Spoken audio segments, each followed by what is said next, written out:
Hello, this is Ron Stevenson of barlowknife.com. It's a resource for the acoustic community of musicians in New Jersey. And today it is my honor to introduce you to Phil Passantino, also known as Felipe Passantino. Yeah. He is an accordion player. He has been a musician for quite some time, over 30 years. Over the past 13 years or so, he has focused more on the accordion. And he plays with a number of different styles of music in different bands. He plays both Colombian, Cajun, Zydeco, Italian. So there's quite a background there to address. He's also an interface minister, so you can call him the accordion playing Rev, if you like. And it's my pleasure to introduce you and to interview you today. Thanks, man. Appreciate it. All right. So let's just get started with some basics. Tell me a little bit about how you got started in music, Phil, and what is it that really got you interested when you were younger? I don't know. I was obsessed with music from an early age, and my dad says that when I was 2 years old, I was singing. He loves Frank Sinatra, so he said I was singing "I Got You Under My Skin" when I was 2. I don't really remember it, but it's kind of been a nice song throughout my life that he always told me that story. Right. Earliest memories are records my dad was playing in my first 5 years of life. My memory, I don't know if it's correct or not, my memory is that the song Yellow Submarine was somewhere on his version, his vinyl of Revolver, the album Revolver by the Beatles. So I had to listen to all these weird songs in order to get to Yellow Submarine. But those weird songs, I guess I've been fascinated by the weird sounds ever since. So Revolver was a huge early influence on me. Mm-hmm. Harry Chapin, Jim Croce, these are people he was listening to, Crosby, Stills, and Nash. Right. And then as I got a little older, really heavy guitar made an impression on me. So, when I was a kid, the next door neighbor, his older brother was cranking Black Dog by Led Zeppelin out of the window one day, and I just remember it was the most amazing sound ever. It sounded evil. I don't know how to just, that riff from Black Dog, how do you describe that? Magical, hearing Crazy Train on the back of the bus when I was 10 or whatever. The big kids would have the boombox and they were cranking Crazy Train. Mm-hmm. Stuff like that. Electric guitar grabbed me from an early age.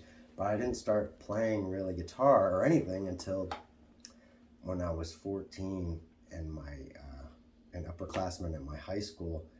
That was when Bon Jovi was hitting big, and that was a new sound. I had never really heard that before, where these hair bands were screaming but in harmony, they were screaming melodies, like Bon Jovi. That's it, they're screaming but it's in tune.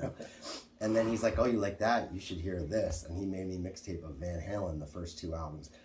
And Van Halen is the reason I'm a musician. Really? Because hearing Eddie Van Halen and what he did with that thing and the whole band, it went from thinking, oh yeah, music is cool, after hearing something like that, that's what made it all of a sudden be there's no way I cannot learn to play the guitar. It's impossible. It had such a grasp on me. It was like a no-brainer, whereas that wasn't even an option for me. But that music changed my life. That's what clicked with you. Oh, hell yeah. So did you start out with the electric guitar? No, so there's a lot of cool nuances to my story that really made me who I am as a musician and a person. So my mom wouldn't let me get an electric, so they got me an acoustic guitar. She also thought it was going to be a passing phase, because up till that time in life, there was a lot of passing phases I went through. So that was really good, because I was working towards, I really wanted an electric guitar, and the idea was if I stuck with it, I would get one. That probably made a difference in me sticking with it, But also, I was always trying to make the acoustic guitar sound like an electric guitar. So I learned how to play power chords in a certain way, right, and I'll get the most out of them. And it really affected my technique. And to this day, I sometimes play Italian folk music. The band is called Rosa, Tatuata. Singer Michaela Mussolino. We've done amazing folk festivals, the Richmond Folk Festival in Virginia, the Montana Folk Festival, doing this folk music from southern Italy. And I'm doing accordion on that, but I'm also doing a lot of acoustic guitar. But that whole approach of having learned acoustic guitar trying to make it sound electric. That makes me bring a certain energy to the Right, playing that right. would not be there. So that was that changed my life also. But I eventually got an electric. I was obsessed. I used to practice all the time in high school. I had a few bands in college. One of them was kind of huge in college. We were called Yak Shaven. We were doing like acid rock meets punk because my roommate from college, he loved punk music. And so we were, and also I was into the Grateful Dead by that point. So we were doing a jam band, but with really heavy jam band, you know, and that was, you know, first chance I got to exercise like creativity. We wrote a lot of songs. And then, I mean, the story just goes on and on, but the accordion came to me because around like 25 years ago, I was really starting to get fascinated with world music. You know, we love music. We're addicted to music, I mean, as musicians. Sure. So some musicians or music fans, they get in a certain genre and that lasts them all their life. But for me, I just was so into it that I would kind of get sick of genres or need a break. So that's what led me to world music, because it was a new sound and you would hear music from different countries. There was this record label, Putumayo, that put all these CDs out that were at like Whole Foods type places in the late 90s. Each one was a different country, and they really curated well the songs from that country. We were amazing CDs, like from all over the world, like these music. So I guess my ear opened up to that, and it was just so exotic sounding, the sound of different cultures, and that was something that would really stay with me too. So around that time, the late 90s or early 2000s, I first heard cumbia music and Vallenato music from Colombia, which is accordion music. It's just like party music, you know, but with Latin rhythms and accordions that sound shimmering, like they're kind of very emotional, like they're quivering. There's a lot of vibrato. That made an impression on me, and I tried to play that music for many years with a guitar and in different bands, and it was literally 10 years at least before it finally dawned on me, I don't know, maybe I could try to play the accordion. Because I love this Colombian music, cumbia, vallenato. There's nothing like it. So I got an accordion. I got a button accordion. Luckily, by the time I started playing accordion, there still wasn't much on the internet about how to do it, you know? So the genres that I liked, these Colombian genres, thank God someone put a comment somewhere on the interwebs saying, oh, if you want to learn Colombian style accordion, don't get a piano accordion, get a button accordion, because those are the ones that they play there. And where the buttons are is what lent themselves to the melodies that they composed. So if you get a piano accordion, you'll work twice as hard to play these songs. But of course, when you get a button accordion, look, how do you play this? I mean, how do you know where the button, I mean, it's like foreign, right? Especially like on the Colombian accordion, I'll show you a little later. There's 3 rows of these. It's like a maze. It's like how you would get lost. So anyway, I got one of these, you know, when I first got the accordion, the first one I got at Accordionorama, which isn't there anymore. It's in like Perth Amboy or South Amboy. It's a huge accordion store. You know, it's gone now. But at the time I went there, this is in 2012, and I was like, I don't know. I'll just try it on a button accordion, see what I like. And as soon as I played the first, I just did this. I didn't even know how to do it. And the lady who runs the store, she was like, you just push the buttons. And as soon as I did this, a huge smile broke out on my face. In fact, I have a photo, you know, the lady I was dating at that time, she took a photo of me with that smile on my face the first time I ever played an accordion, which I can send it to you if you want. Very interesting. So I was like, I guess I'm going to play accordion because somehow this is not going to be a bad idea. It was just like a gut thing. It was so obvious. It was like $500 to get the beginner accordion. I mean, it was like no small thing. And then Hurricane Sandy happened, you know, in New Jersey.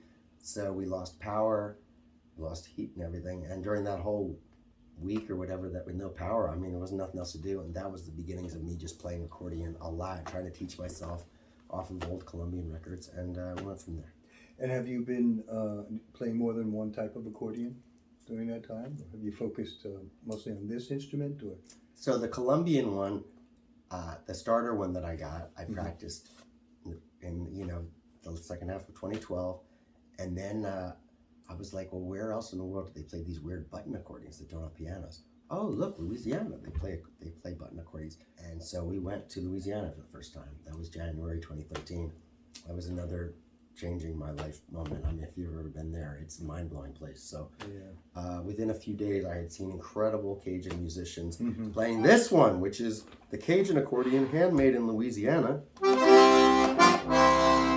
and it has like a sting to it. Yeah.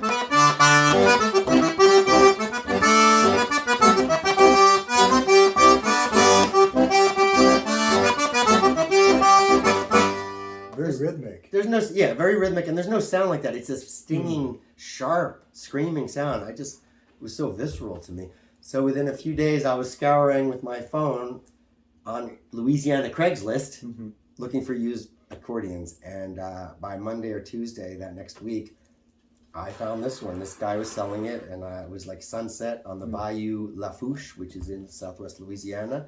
I met him there. I remember my girlfriend was scared because it was like the sun was setting. We were in a strange neighborhood, and she was like freaking out.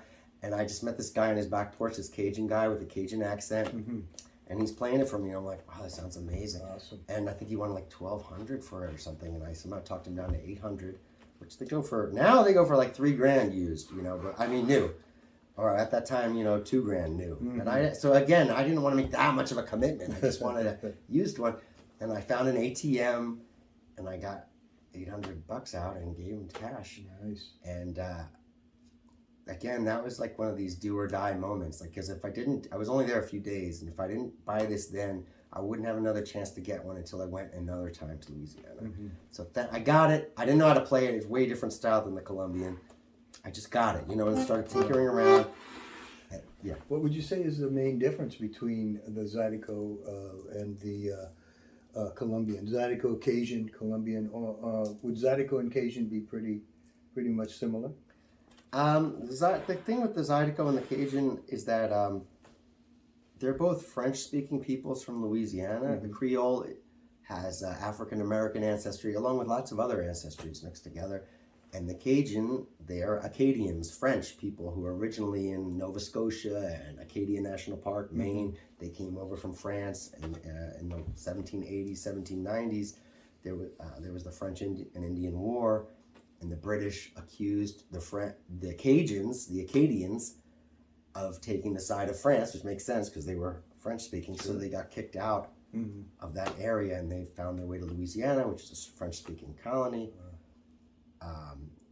Anyway, and they founded the Cajun music. So the Creole people also in Louisiana, they have a different background, but they were also speaking French. So they have, really, they're like a brother and sister. If you ask me, I'm not a total expert. I'm not from those cultures. But what I can see of it and what I've studied is they were feeding each other. It's just like when you see Ken Burns' The History of Country Music, and it's like, oh, African-American people were there all the whole way in co-inventing it, and then seem to have been erased from the history of it. But they were co-inventing it. True. Yeah. I was reading today, Wikipedia, old-time music. What's the definition of old-time music? They were saying a lot of it was, minstrel shows, early 1800s, starting.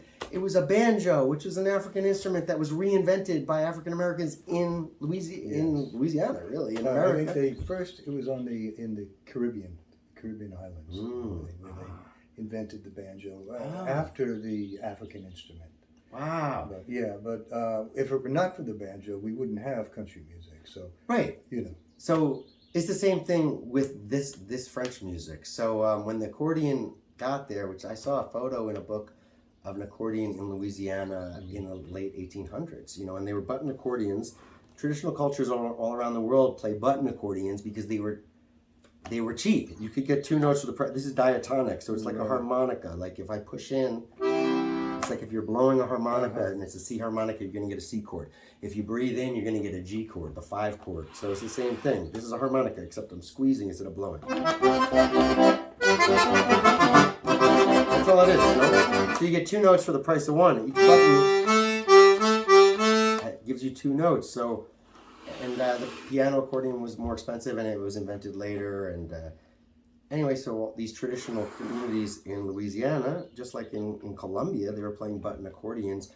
And they were putting their own traditional melodies on them, inventing new melodies, having jam sessions over decades and 100 years or so, and birthing cultures. So the Creole and the Cajun, they were hand in hand in some ways.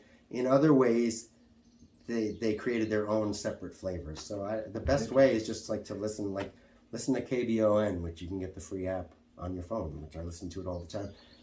An incredible radio station from Louisiana. You will hear the black influenced Creole Zydeco music, and they'll also play the Cajun. The Cajun has more of a twang on it. It's more country western influence. The Zydeco is the same idea, but it's even more rhythmic. They got a backbeat to it. It's more R&B. It's more blues influence, but they started in the same mold. So when you got back from there, you bought this, you came back. How did you get steeped in the musical traditions? So with the Cajun, so it was like a luck event or whatever, or God or whatever you want to say. But like I said, I got back in January, had this thing, just tinkering around on it, didn't really know. Cajun music is harder to figure out by ear than the Colombian music. I could get some of these simple melodies, but I did have someone eventually have to show me some tricks of what they're doing. Same thing with the Cajun, but it was way harder to figure it out by ear. So it was impossible to figure it out by ear. So I went to some concert in I want to say March or April 2013. There was a concert series every month. It still sometimes happens. It's called Let's Zydeco. It's in Times Square at Connolly's Pub, and they invite world-class musicians from Louisiana to do a concert, and there's a dance floor and people come down. This guy Jesse Leger was there. He's a legendary Cajun accordion player, phenomenal. He's still on fire. He's like, Jesse Leger. Oh, incredible! He's incredible. He still does tours and stuff. You can catch him. He's still on fire, and he's like in his mid-70s at this point. But so he's doing this concert. He had come from Louisiana. And I'm watching him, he's blowing my mind. At the end of the concert, I'm like, hey man, you're amazing. I just got a Cajun accordion. Do you know anyone in New Jersey, New York area who might give lessons? And he says these incredible words. He says, I live in New Jersey. For a few short years, it's like if I didn't get this accordion in that day, there would not be another chance. Jesse Leger, he only lived in New Jersey for a few years. If I didn't meet him then, he was running out of time. So I went over his house. He gave me a lesson. He only gave me 1 or 2 lessons, and he didn't really give me lessons. It was just more like watch him play, and maybe he would play in slow motion. But he showed me a few tricks, you could say, things that are cornerstones of the playing that were simple. He showed me a few simple things, and then I basically had to practice those simple things for at least a year before I could have them. You know what I mean? So again, he opened a door for me, and I was only able to. It's like he showed me the Magna Carta, and I was only able to read the first sentence. But the first sentence was enough to get me through the next year. You know what I mean? Now I could read more sentences of it. But you were focused. You definitely wanted to. I was obsessed because the sound is incredible. Just like the Colombian. It sounds incredible. And I guess I didn't realize I was so driven to start bands with this. But I guess that's what I wanted to get it under my belt and then start jamming with other people. And I didn't know it would lead to anything. But what ended up happening is I started a few bands. So later in 2013, I started the Colombian band. First, we were just gringos. We didn't know what we were doing. I was trying to listen to the records, seeing what the Colombian masters had been doing. I'd be like, oh, they have this instrument. I think they have a... So I bought a jam block, and I was like, somebody play the jam block. Oh, they have a... Oh, let me get that. The guida. Let me get that. Oh, the bass is going boom, doom, doom, boom. Oh, let's do that. So all the gringos, I was showing people how to do it. It was all us white people. I didn't know any Latin musicians. And luckily, one of the guys, he quit, my bass player. And so I went on Craigslist looking for people who like Latin music to play bass. That's how I found my first Latin musicians, which again opened the whole world to me. And so that band, we're still together, since 2013, so over 10 years. Viva Vallenato Cumbia Band. We're on Instagram. We just played the Ashokan Center the other day for Mother's Day. It was wonderful. What's the name of the band? Viva Vallenato Cumbia Band. Viva Vallenato Cumbia Band. Yeah, so we have 3 Colombian musicians, Colombian American, and we have 2 Sicilian American musicians, me and my friend Sal, who plays a mean timbales. And there's tons of stories. That's a whole nother. I have tons of stories about each of this stuff. This is like a good overview. So that's that band. And then the Zydeco, I put ads in Craigslist for, I want to say almost a year, and no one ever answered. And it was just like, I'm an accordion player. Anyone want to do Zydeco or Cajun music? No one ever answered. Interesting. And then I was about to give up, and I renewed the ad one more time. And that was like April 2014 or March 2014. And suddenly this guy called me, this guy Lou. He's like, I'm a drummer. I love Zydeco, and I think I have the rest of the band. He already had a bass player he jams with and a guitar player he jams with. So that band all of a sudden went from, I didn't think it would ever exist, and then all of a sudden it came together. So that first gig was May 2014. 14, and we've been going ever since. So Awesome. also over 10 years. Zydeco.revelators.com. Yeah. Zydeco Revelators. So we can catch it at ZydecoRevelators.com. Yeah. You have And your the other schedule one, there. And, yeah, definitely. Yeah. and the other one you have a website for as well? Viva Vallenato.com, or like on Facebook, Viva Instagram. Vallenato. And how do you spell Vallenato? So it's Viva and then Vallenato, VALLENATO.com. Double L. Okay. Yeah. Yeah. So that's really interesting. And as you started to perform, I guess you learned a lot from these other musicians. You absorbed a lot. Did they give you a lot of pointers on what to do, or what kind of songs they wanted to do, or how did they kind of change the direction? The people I played with, or Yes, people I learned from? the people that you were playing with. So the people I played with, yeah, they just like with the Colombian. It took me a while to find Colombian musicians, Colombian American musicians, but when I did, they knew much more of the repertoire, and like we hadn't played any parties. We were just starting to play some birthday parties here or there, and they knew intuitively what songs should be played at, say, for instance, a Colombian birthday party or something.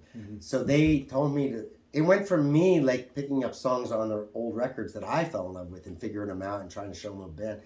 All of a sudden, they gave me a laundry list. It's like being in college again, being an independent study, and they gave me a syllabus, and it was pretty much. It wasn't all at once, but it was like learn these 30 or 40 songs, and. Right. So that was a whole complete education for me. And I love, once in a while, it's really tricky. Nowadays, you could find how-to on YouTube, but back then you couldn't. So, Right. But I've always enjoyed trying to figure out by ear to the best I can what they're doing. I just enjoy the process. I enjoy it. It's just like fun to figure something out. It's like an adventure. It's a mystery to solve. Right. And you don't always get it right. But so and the same thing with once I got the Cajun technology of how to play Cajun style or Zydeco style under my belt, then it's fun to figure out by ear. But still, the Cajun, like I went to a camp even. There's a place in West Virginia, Augusta. You know that place? Yeah, Augusta. Incredible. Augusta Heritage Center in Right. Elkins, West Virginia.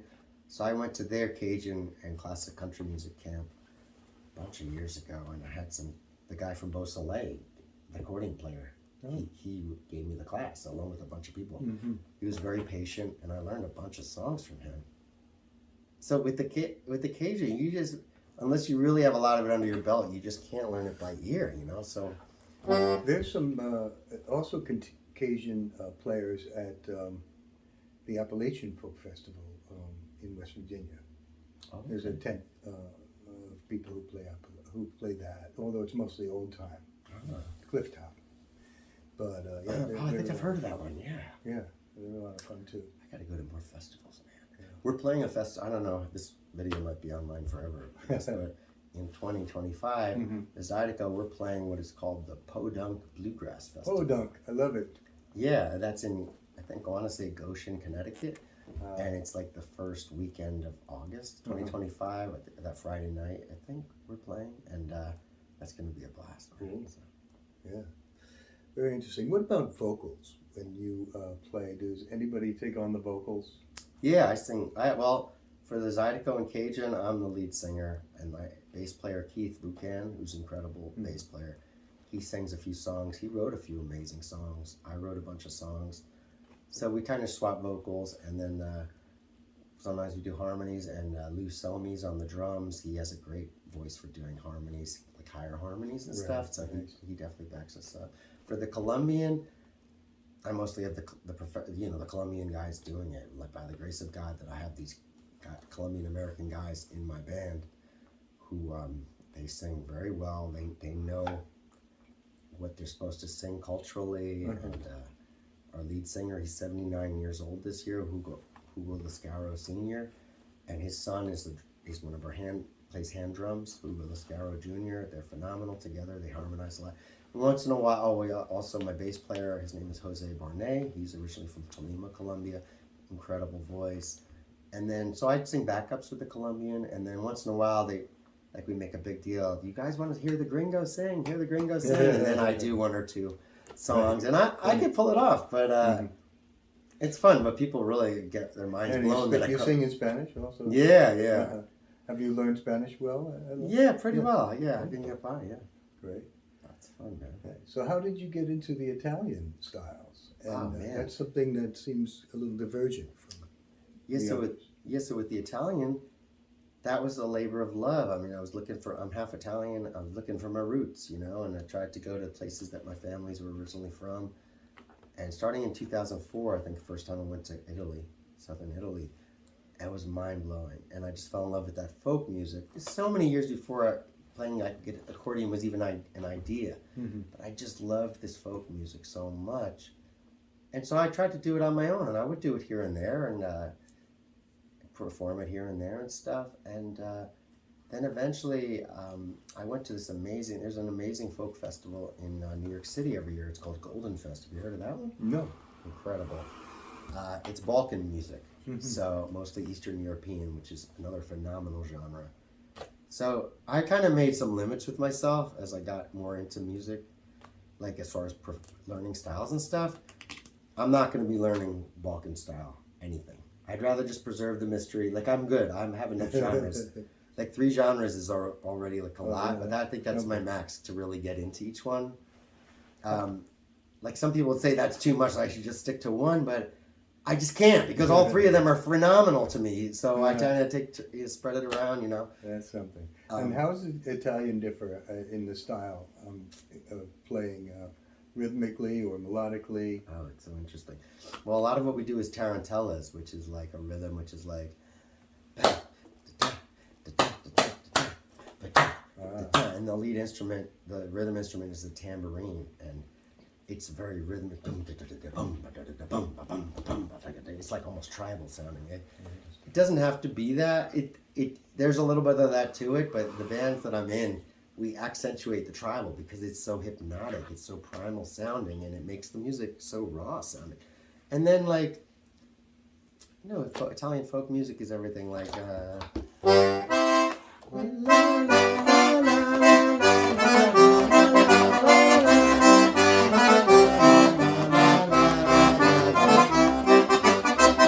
something like that. Right. You know, that's very Italian You rhythm. speak Italian? No, not that much. I could do a good minute, and then that's it. Well, that's awesome. So going forward, you've got these 3 genres that you're working on, and I guess you're in a few different Italian bands, right? Yeah, I'm with this one called Rosa Tatuata, and we played some amazing... Tatuata. Yeah, the Rose Tattoo, because at that Golden Fest, I met a guy who played Italian-style accordion, and then his singer was Michaela Mussolino, and so then I got to know her better, and she was looking for an accordion player, and I had only been playing for like a year, or maybe 2 years at the most, and I didn't even know Italian style, but accordion players are rare in New Jersey, or, you know, any accordion player you meet, they're already overbooked. Like, that's how I got into the accordion, because I had an accordion player, and he was never free to play with me. That was also why I suddenly was like, I don't know, maybe I'll try to play the accordion. So when you play an accordion, suddenly you're in demand. So she kind of grabbed me, but I already loved Italian folk music. I never knew I could possibly play it. I just loved it already. So it was like a no-brainer. And so she took me under her wing, and also this guy, John T. La Barbera, is a very seminal figure in Southern Italian folk music. He still lives in New Jersey. They took me under their wing, and they taught me this whole repertoire, and really initiated me into a culture that my family lost like 100 years ago. We lost it when we came to America and tried to be American. You know, I'm like 4th generation from Italy. Mm-hmm. So I am always going to be so grateful to her and to him for initiating me into that music. So I stuck with her. So that's been since like 2013, 2014, I've been with her. And some other amazing musicians, Charlie Rutan, who plays all these folk wind instruments from Sicily, like handmade wooden flutes, the friscoletto, Italian bagpipes. I mean, that's a whole nother world. We have this other guy, J.P. Panettiere, who also plays folk instruments. Anyway, we did a lot of amazing folk festivals, like Montana, Richmond. We played a lot of cool events. Like we do a lot of fishing songs from Sicily, like tuna fishing. That was a big deal in Sicily. And there's songs, there's chants. And so we did a concert of those at the Whaling Museum in in New Bedford, Massachusetts, I think. It's right on the coast. Oh, really? And there's all fishermen and sailors there, and we did a concert in the fishing museum. So we do cool events like that. We have a lot of places we played where it's just cool to share these traditions. It's not just music, it's tradition, it's culture, it's heritage, it's fishing. It's like really wild, you know. And I think you just played at Ashokan recently, did you not? Yeah, we did a Latin event with the Colombian band at a Ashokan. We did it's like a Mother's Day event. Super cool, man. Celebrating Latin music. So I usually ask people what they would recommend for new musicians starting out, you know, in terms of how they would help direct them. But it seems to me everybody has their own different, unique way of coming into the music and perspectives on playing, and their own philosophy on playing. Is there anything you can speak to about this, your philosophy, and what advice you'd give to new musicians? I would say if you want to play something special, I recommend playing different types of instruments than everyone else. So if you happen to like accordion, the world needs more accordion players. I would say whatever instrument you're into, dive in. But dive in a low budget way. I mean, again, a starter accordion, $500. It's not so low budget. Right. But that was as low budget. But still, if you don't give it a chance, you never get anywhere. Then do what you can on your own, but if you need a teacher, by all means find a teacher. Yeah, absolutely. But just enjoy it and see where it takes you. And let's play music with other humans. Let's not just play with tracks. Let's not just play with robots and computers. So find other musicians. I think one of the most rewarding things in life is playing music with other people. It's absolutely one of the best things I do in life. And you've had to seek that out, you know, especially because of the specificity of what you play. Just put it out there. You know, like I put that Craigslist ad, I don't know exactly, but it felt like it was 8 months of putting it out to crickets. No one answered. The Colombian, it took a long while before we found any Latin musicians, but new worlds kept opening up. Like, not to sound all new agey, but it's like you take one step towards these things, sometimes they take a step back towards you. I don't know. That's been really, because some of this stuff, like, I just knew I was really into it. I tried really hard, and then things came back to me. And also be patient. You know, things take time, definitely. Dive in, have fun, keep smiling. If you do start a band, find musicians that you enjoy being with as friends, people you like, not people who have drama, not people who have drugs or anything like that. I mean, drugs can be, weed can be fun and all, but that's a very big detriment to playing with people. Like I did that many years ago, and a lot of those bands didn't go anywhere. You know what I mean? For where I'm at, it's good to, or people can do that in their own time. But when we come together, sometimes we drink during a gig. That's not, I think that goes with the musician world. There's nothing, that's great. A lot of the places you play at are places that serve drinks. So don't play with alcoholics. Don't get in band with alcoholics.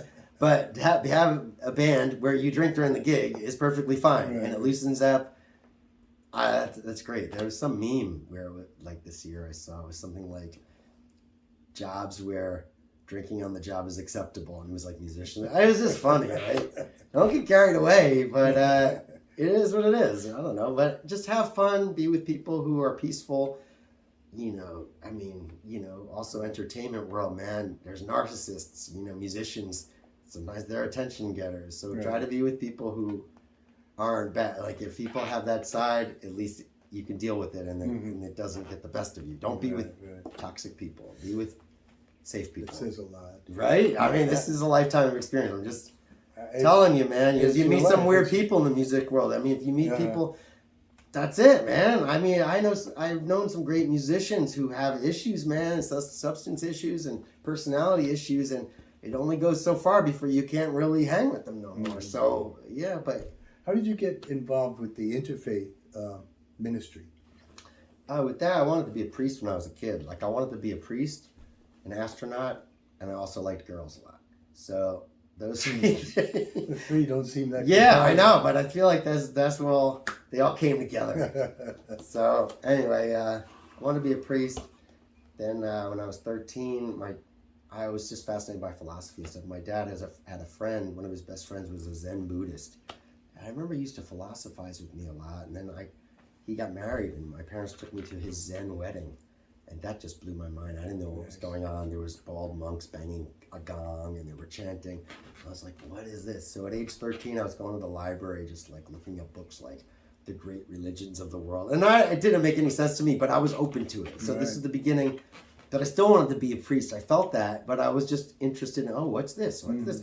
So, and then in college, I really got into, just trying to figure out what it's all about, the big picture, spirituality. So I read Eastern philosophy, the Tao Te Ching, the I Ching, amazing, Native American spirituality, Wicca, all this stuff, like was in the mixing pot of my brain. And then in my 20s, I was at some Catholic church one day at a mass, and I had this feeling like, oh my God, I still feel like wanting to be a priest, but I don't know where the heck I'd have to invent a religion because I don't believe this, So I met a friend who was a musician. I met him he was a minister, an introverted minister, Louis Consolator. Became a mentor to me in some ways, and we would jam. He played conga. That's how we really connected. He played conga. I would do acoustic guitar. We performed in the late 90s, and then he really started this wedding business where he was like customizing, helping people design their own wedding ceremonies, which is a really cool thing to do, and people loved it.